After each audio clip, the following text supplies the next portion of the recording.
Welcome to the 15th chapter of the Crystal Clear Electronics 2 video series. In this chapter, we will learn about the operating mode of counter and timer units divided into 4 videos. We'll give you many examples of their use, and in the last video, we'll implement them on our microcontroller. Chapter 15 was written by János Szalai and proofread by Ádám Szabó. My name is Dániel Szabó. I study electrical engineering at the Budapest University of Technology, and our presenter today is Dr. József Domokos. Please introduce yourself to the viewers. I also want to welcome our viewers.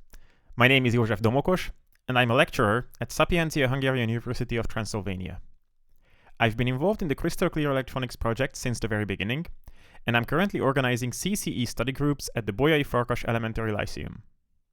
And how long have you been working with electronics?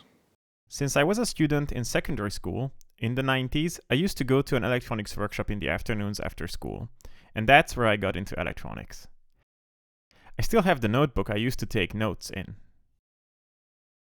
There could be many things in this booklet. Yes, indeed. After this little introduction, I think we can go and sit down at the table.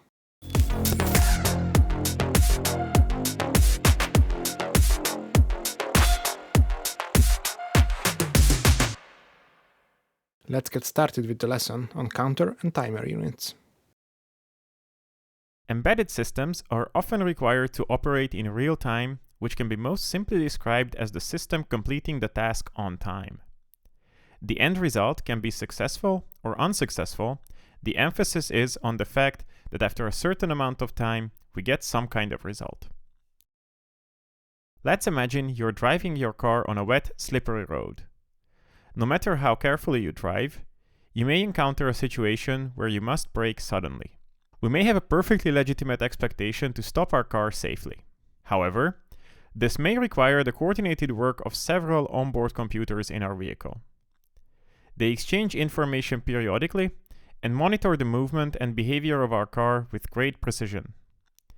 And, where it is necessary, they intervene through driver assistance and safety systems to enable a safe stop. This requires measuring the time between successive events or recognizing that certain conditions persist over a longer period of time. Of course, measuring time and detecting events in non-real-time embedded systems can be an equally important task. To meet this deadline, we need extremely precise timekeeping, which microcontroller manufacturers help us achieve by providing specially designed peripherals, the counters and timers. In addition to timing, there are many other useful functions that can be performed by these modules, which are described in more detail later. We will also look at the watchdog module, which, although it is usually found as a separate peripheral in a microcontroller, protects us via timer from one of every programmer's nightmare, which is software stalling. Now, let's look at the most important operating modes of counters and timers. The counter peripheral is used to determine the number of events that occur outside the microcontroller, while the timer is used to keep track of the passage of time, unsurprisingly. This is done by the module incrementing or decrementing the value of a register at a predetermined interval, usually on a clock signal, to keep track of the passage of time. Manufacturers of microcontrollers often integrate these two functionalities into one peripheral, which is later referred to in this chapter as the timer control module. Usually, several similar peripherals can be found in a microcontroller, but it is important to note that they often differ in some of their functions. The manufacturer of the microcontroller used in these videos lists in 3 categories. These can be distinguished by the terms advanced, general purpose, and basic. We cannot stop there, of course, as there are differences between the modules within the categories listed, so we have summarized the most important features in a table you can find in the written curriculum on our website. We can't go into all the details here because our time is limited. So, if you're more interested, check out the microcontroller's reference manual, where you can find more information on each peripheral. Don't waste any more time, let's have a look at the main parameters. The resolution of the counter refers to the size of the peripheral counter register, which clearly defines the maximum timing length that can be set. The more bits your module can count, the longer the timings you can set for the same clock frequency. In addition, for a given frequency or timing, The wider bit range also ensures more accurate operation. Think about it. For a clock, a timing error of 1 minute in 1 year does not seem significant, but in 1 day, the same difference is significant.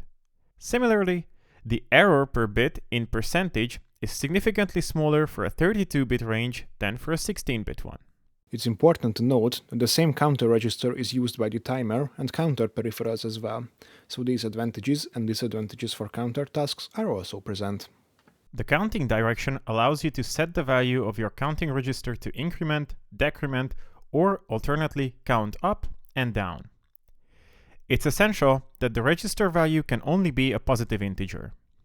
When counting up, our count register starts from 0 and increases in value until it reaches a count limit, which is set in a dedicated register up to the maximum value of the count register.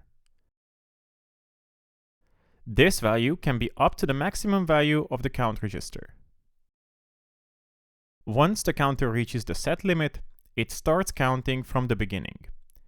Figure A represents this phenomenon. When counting down, the counting register starts from the set limit and counts down until it reaches 0. This variant is illustrated in Figure B. The up and down counting shown in Figure C can be interpreted as a hybrid of the two previous modes. Starting from 0, the counter module counts up to the set limit value and then counts down to 0. Last but not least, the counter and timer peripherals can have dedicated outputs and inputs, providing a kind of interface between the module and the board. External events can be used to change the value of the counter register or to measure the length of the pulses. And the outputs can be used to signal the expiry of set timers by changing the signal level, or, if necessary, to generate a precise control signal to drive electric motors. When designing our embedded systems, we must always take care which microcontroller legs belong to which counter and timer modules. That is, choose the peripheral with the right capabilities to perform the intended function. We now have all the information needed to understand the first and simplest function of timers, timing. The resolution of the counter has already been seen in the previous table. This property of the peripheral has a significant impact on the maximum length of the timing. That is, the more bits we store in the counter register, the more we can count up to. In addition, there are usually other possibilities to adjust the length of our timings, but these are microcontroller dependent. For some types, we can also set the source of the clock signal used by the peripheral, which basically determines the count rate.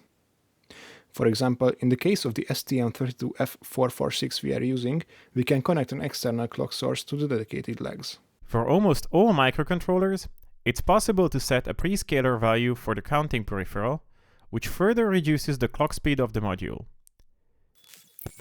This is necessary because the counter overflows in a much shorter time at the same resolution with a high clock. The figure also shows that the prescaler can slow down the occurrence of overflow because the higher the value of the prescaler, the fewer clock pulses are received during the same time interval. In addition, the length of a timer is also fundamentally influenced by the limit or threshold value mentioned earlier, which determines how long the microcontroller can be counted on. In general, if you want to achieve the longest possible timing with a counter, you can do it in the following ways. First, we set the peripheral clock signal to the smallest possible value, then the prescaler is set to the highest possible value, and we set the count limit to the maximum value of the counter register. Once these have been done, we can summarize the length of the timing with the following formula. The length of the timing t is equal to the value of the prescaler multiplied by the value of the limit and divided by the clock frequency of the counter. For a simpler understanding of the previous thoughts, consider the following figures, which show the change in the counter register when the prescaler is set to 2. In Figure A, we can see that the module counts up to 4, while in B, it counts down from 4. In these figures, we can also observe when the peripheral generates events. If we enable these events, then, when they occur, The peripheral interrupt handler routine is called so we are notified that the timer we have set has elapsed, that is, an overflow or underflow has occurred. In the table showing the timer and counter modules of the microcontroller used in the curriculum, we could see that most of the peripherals support only the upcounting mode. For these modules, the value of the count register can only be incremented by the peripheral, and consequently only an overflow event is generated when the value of the count register reaches the limit. This mode is for the case shown in figure A. The presented counter function can be used for many practical purposes. It can be used to schedule periodic events, perhaps the simplest example being the flashing of LEDs. It can also be used to wait for a fixed time. In embedded systems, we often need to adapt our software to the constraints of the hardware. Imagine that you want to use your microcontroller to communicate with a Wi-Fi module. You take energy saving into account, so you turn off the communication device when you don't need it. Once we switch on the Wi-Fi module, we must wait for some time for its power supply to reach the right level to start the communication. Counter and timer modules are excellent for waiting for these and similar timers. Staying on the subject of communication, another useful application for timers is the monitoring of timeouts. On the one hand, we can protect the message exchanges we initiate, since the amount of data to be sent and the data rate can determine how long it takes to finish sending our message. On the other hand, we can also define a timeout for the receipt of a response from the device communicating with our microcontroller. These protections can be particularly useful for us when we are implementing communication with the cooperation of several modules, for example by connecting UART and DMA. That brings us to the end of the first timer mode. The other methods will be explained in the following video. Join us then. Bye. Bye.